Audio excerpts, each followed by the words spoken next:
d'atterrissage de l'aéroport d'Orly. Donc quand j'ai des tirs de mortier que je vois depuis chez moi avec des avions juste au-dessus, oui, clairement, je vous dis que c'est un sujet. Mais par contre, on ne va pas le faire avec plus de répression parce que moi-même, je ne connaissais pas les peines pour les questions de mortier avant de venir étudier le sujet à l'Assemblée nationale. Alors nos concitoyens, est-ce que vous imaginez? Vous parliez de la fête du Paris Saint-Germain, ça tombe bien, j'y étais, je suis supporter de Paris. Alors j'ai vu la doctrine de maintien de l'ordre, j'ai vu que alors que tout se passait extrêmement bien, vous avez les forces de l'ordre qui ont commencé à charger tout le monde et c'est là que c'est parti totalement en vrille. Je vous ai fait un message d'ailleurs, monsieur le ministre, vous ne m'avez pas répondu, c'est très discourtois.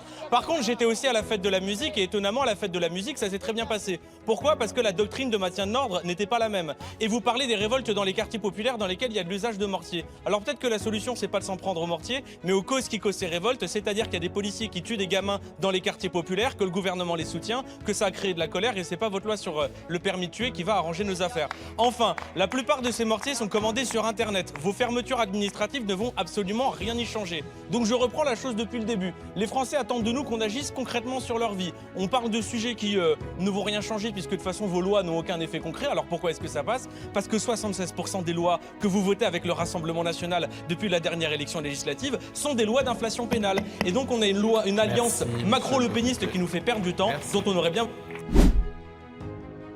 Merci, Monsieur le Président. J'ai ici dans les mains un exemplaire de la Déclaration des droits de l'homme et du citoyen qui dit à son article 16 que toute société dans laquelle la garantie des droits n'est pas assurée ni la séparation des pouvoirs déterminée n'a point de constitution. Et je pense donc que la France n'a pas de constitution, puisque les amendes forfaitaires délictuelles sont une confusion entre le pouvoir judiciaire et le pouvoir exécutif. De quoi s'agit-il? Les amendes forfaitaires délictuelles sont une amende qui vaut en même temps condamnation judiciaire, puisqu'il y a une reconnaissance préalable de culpabilité de la personne. C'est comme ça que c'est présenté. Et les amendes forfaitaires délictuelles ont été mises en place, paraissait-il, pour désengorger les tribunaux. Quelle a été la conséquence? Eh bien, une multiplication de ces amendes, du surendettement pour un certain nombre de personnes, et des amendes dont on voit bien, puisqu'on est censé les contester au moment où elles sont mises, et dire qu'on souhaite aller devant un tribunal, ce qui n'est pas une activité normale, eh bien, ces amendes sont rarement contestées par ceux qui les reçoivent. Elles ont un autre désavantage. Il se trouve qu'elles frappent davantage les personnes qui n'ont pas ma couleur de peau. C'est sans doute le hasard.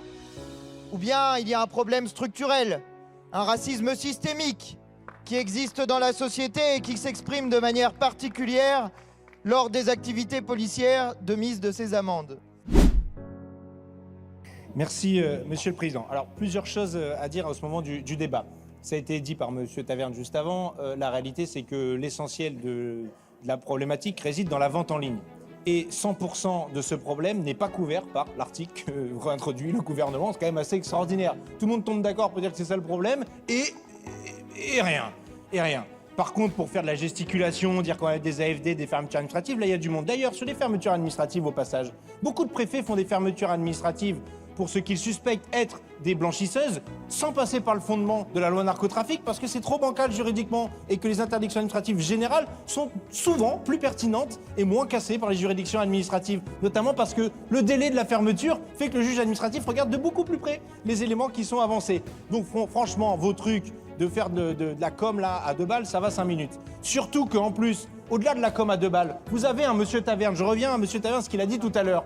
Il dit que ceux qui utilisent les mortiers d'artifice le font par arme par destination envers les policiers et les gendarmes. Ça, c'est déjà condamné dans le code pénal, hein, juste petit détail. Ok? Premier point. Deuxième point, il a dit parfois avec l'intention de tuer. Donc les amis policiers de monsieur Taverne vont penser que quand il y a usage de mortiers d'artifice, c'est avec potentiellement l'intention de tuer. Que pourront-ils faire après la loi qui a été adoptée? Que pourront-ils faire? Tirer eux aussi. Tirer eux aussi et tuer. Il compare les hospitalisations entre la rave party qu'il y a eu début mai et le printemps de Bourges, mais à cette rave party, il y avait 20 000 participants. Au printemps de Bourges, ce sont plus de 200 000 festivaliers. Donc on ne peut pas comparer ce qui n'est pas comparable.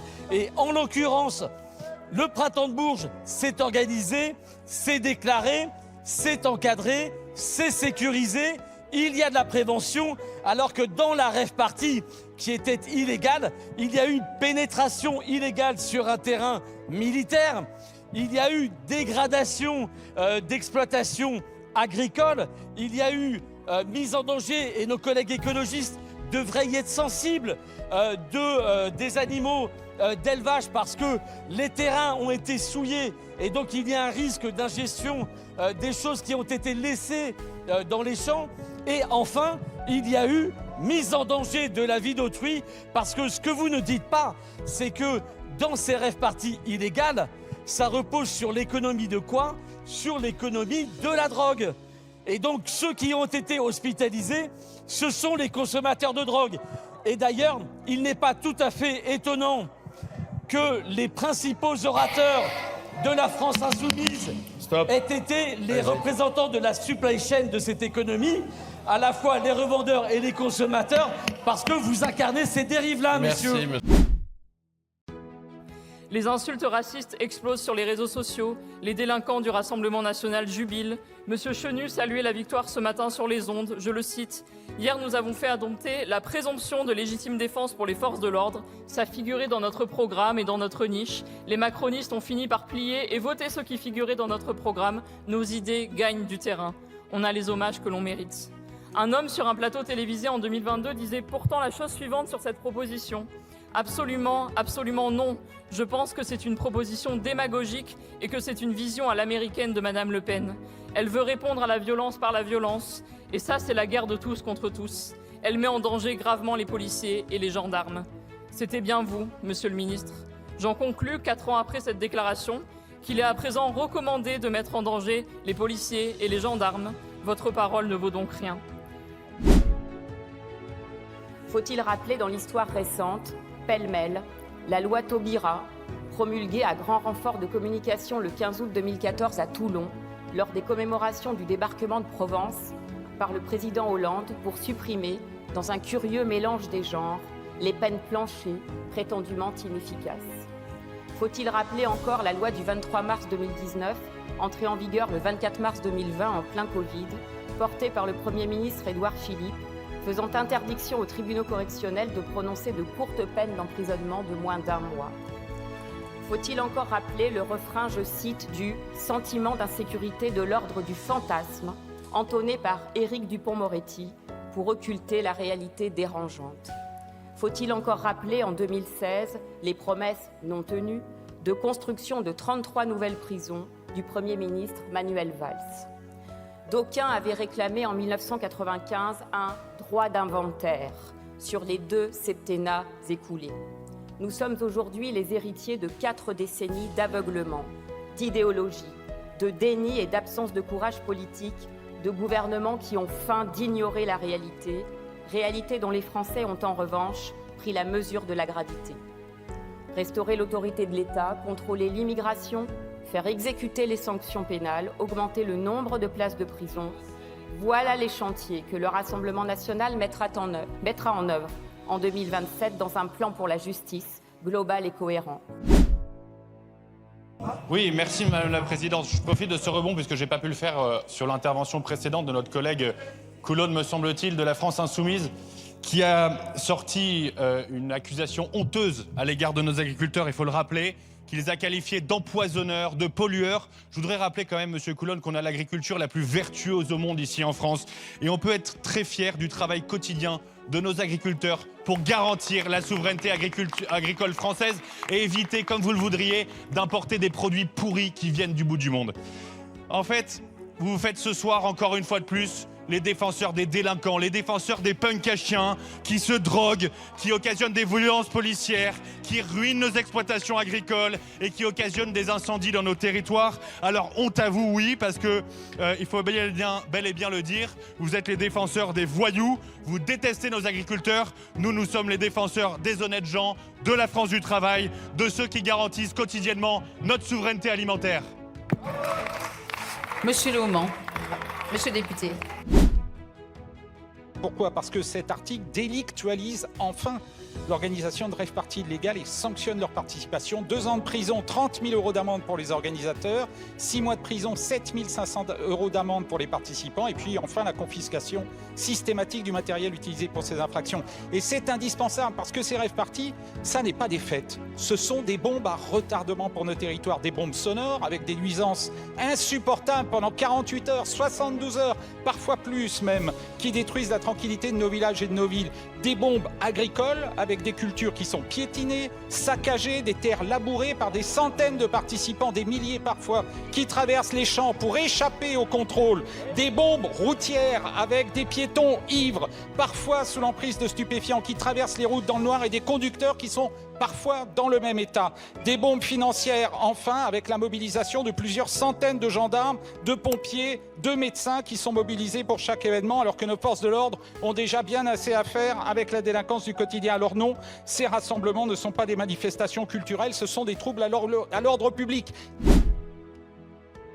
Ici, nous voulons éviter que ça devienne, que cette interdiction, que vous souhaitez, cette pénalisation des free parties devienne une possibilité de museler des moments de contestation sociale. Et je vais prendre un exemple qui a marqué le monde des mobilisations écologiques. C'est une mobilisation contre l'A69 où il y a une turbo-partie qui s'est lancée et qui a été extrêmement réprimée par ce gouvernement. La question, en fait, c'est que vous n'avez pas à décider, monsieur le ministre ou chers collègues, des modes de rassemblement, d'expression, de mécontentement et de manifestation. Et je le dis tout de suite, je l'avais dit pendant la loi Laetitia Saint-Paul, je le redis tout de suite. Si cette loi est votée, sachez pour tous les organisatrices et organisateurs de free party que vous serez le bienvenu dans nos manifestations, que vous serez bienvenu le 1er mai pour pouvoir faire une free party avec nous dans la rue pour lutter pour les droits des travailleurs, que vous serez avec nous à la Gay Pride, à la Pride,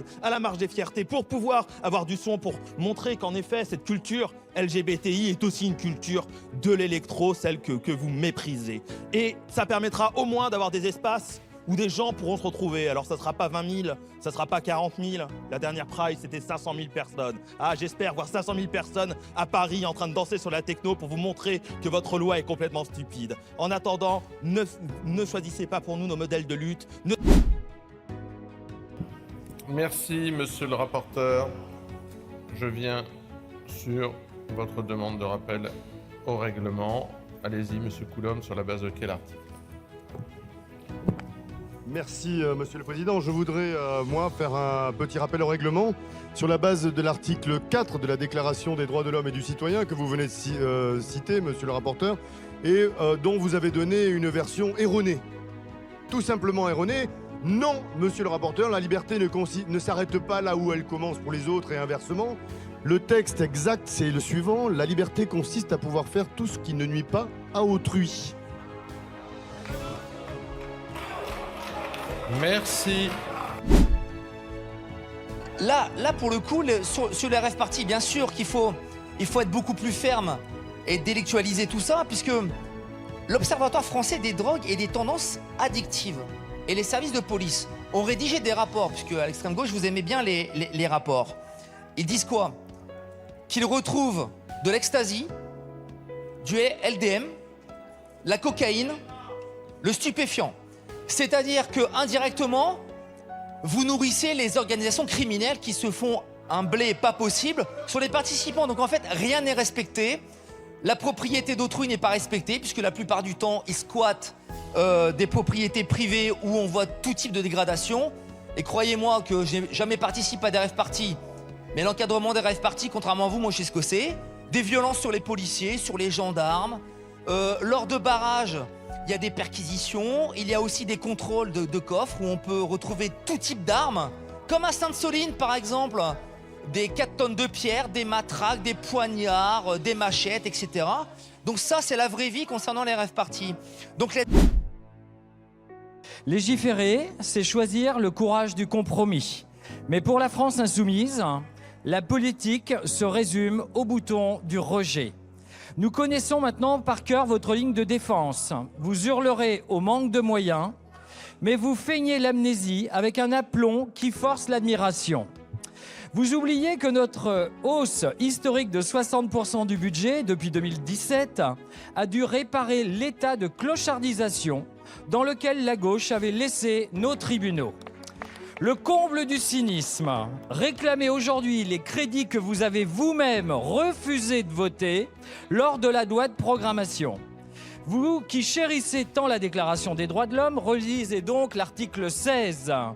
Toute société dans laquelle la garantie des droits n'est pas assurée n'a point de constitution. Garantir ces droits, c'est voter des budgets et abréger les délais. La question que pose cet amendement, c'est qui doit payer ? Le délinquant ou le contribuable ?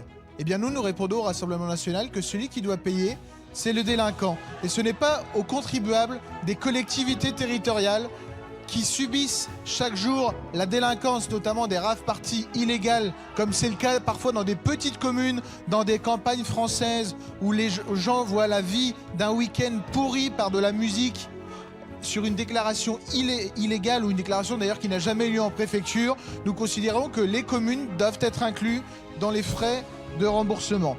Je passe bien sûr le fait que si on regarde les chiffres et qu'on se met à la place du contribuable, notamment du contribuable qui paye chaque année, qui est propriétaire d'une résidence principale. Depuis 2017, la base de la taxe foncière a augmenté de 21%. Depuis 2017, il y a eu notamment des émeutes en France et vous avez posé la question notamment de la surprime des assurances suite aux émeutes. Avec vous, les macronistes, vous rejoignez parfois un petit peu la logique de la gauche. Ce n'est jamais aux délinquants de payer, c'est toujours à la fin des fins aux contribuables français de payer. Eh bien, au Rassemblement national, nous voulons inverser la logique. Nous avons déjà sauvé l'article 2 de ce texte de loi, monsieur le ministre, grâce à notre mobilisation. Nous allons bien évidemment sauver l'article 2 tiers, mais nous souhaitons que les collectivités territoriales soient incluses dans ce texte. C'est très important pour nous, encore une fois, c'est aux délinquants de payer les actes de délinquance et pas aux contribuables français et aux gens honnêtes. Tout simplement parce que vous avez échoué pendant 10 ans. Vous dites systématiquement du matin au soir qu'il faut protéger les policiers, mais il s'avère qu'au fur et à mesure des années, vous n'avez strictement rien fait. Donc, cet amendement vise à rétablir l'article 1er en mettant une spécificité, c'est-à-dire que les commerces pouvant vendre ce type d'engins pyrotechniques pourraient être soumis à une fermeture administrative par le maire, notamment. Et donc, c'est la raison pour laquelle il faut soutenir ce texte, soutenir l'article 1er et surtout que les députés macronistes soient là, puisque si nous en sommes à l'article 1er qui a été supprimé en commission des lois, c'est de par l'absence notamment des macronistes. Donc c'est la raison pour laquelle il faut se mobiliser et non pas parler systématiquement du matin au soir, il faut être là. Donc en commission des lois, je rappelle juste mon cher collègue que nous on était là. On était là, vous étiez peut-être 2 ou 3 grand maximum, donc c'est bien de parler. Mais là, pour assurer la sécurité des Français, il faut être présent. Et pendant 10 ans, vous n'y avez pas été. Merci. On poursuit. On a des amendements qui sont sous-amendés. Avec d'abord un amendement du gouvernement, monsieur le ministre. On est dans un pays où, en ce moment même, deuxième vague de canicule, vous avez une explosion de la mortalité, notamment dans les hôpitaux. Vous avez des patients qui meurent sur les brancards dans les services d'urgence. Vous avez des gens qui meurent dans leur domicile, qui sont surchauffés. Des gens qui meurent à la rue parce qu'on meurt de la chaleur, en particulier à la rue. Et de quoi débat-on ? Un gouvernement qui serait soucieux des besoins urgents de la population. Il convoquerait l'Assemblée nationale pour dire discutons immédiatement des besoins, discutons immédiatement des moyens à mettre en œuvre pour répondre aux besoins urgents de la population. Vous décideriez par exemple de réaffecter les 36 milliards qu'on a filés récemment à l'armée pour les affecter à l'hôpital, pour les affecter à l'école, pour les affecter à la protection de l'enfance. Voilà ce qu'un gouvernement devrait faire, voilà ce qu'une Assemblée nationale devrait faire. Chaque jour, sur le territoire, nos forces de l'ordre, nos maires, nos concitoyens font face à une réalité en fait totalement insupportable et qu'on peut constater sans limite. Le détournement systématique des mortiers d'artifice. Ce ne sont plus des objets de fête, comme ils devraient l'être, ce sont des armes par destination, utilisées pour assaillir les visages de la République, pour incendier nos commerces et détruire nos biens. Je peux faire penser par exemple à la Verrière, mais que vous ne connaissez certainement pas. Face à cela, la commission des lois a choisi de désarmer l'État en supprimant cet article. Quel signal envoyons-nous à nos concitoyens, mais aussi à nos préfets, à nos gendarmes, à nos policiers sur le terrain? Celui de l'impuissance? Je ne le crois pas, nous ne le voulons pas. Le texte que je vous propose de rétablir aujourd'hui dans sa rédaction issue du Sénat, c'est-à-dire du représentant des collectivités locales et qui a été solidifié par nos rapporteurs, c'est pas un texte d'idéologie, c'est un texte de bon sens et de fermeté. Que dit-il? Il donne le pouvoir de fermer administrativement les établissements qui vendent ces produits au mépris des règles. Il impose des contrôles stricts, et oui stricts, sur l'âge des acheteurs. Et surtout, il frappe là où ça fait mal. Il renforce les peines pour le transport sans motif légitime de ces engins en les portant à 3 ans de prison et 45 000 € d'amende. Mes chers collègues, l'ordre public est la première des libertés. Priver nos forces de sécurité de ces outils indispensables et réclamés est une responsabilité que nous ne pouvons pas prendre. Merci, Monsieur le Président, Monsieur le Ministre, Monsieur le Rapporteur. Je voulais juste demander à notre collègue Bernard Lissis si défendre les valeurs de la République, défendre les principes de la République, c'est les scènes auxquelles on a assisté hier dans cet hémicycle, dans les tribunes de cet hémicycle, où des huissiers de l'Assemblée nationale ont été violentés. Parce que je vais vous le dire, les meilleurs agents électoraux du Rassemblement national, c'est vous. À chaque fois que vous vous comportez de la sorte, vous faites le jeu du Rassemblement national. S'il vous plaît, j'étais Marine s'il vous Le Pen, plaît. je financerai votre campagne. À chaque fois que vous aurez la boule, je vous les faites monter. Voilà. Non, mais c'est pas la peine d'hurler. On est en train de... On va passer au vote. C'est pas la peine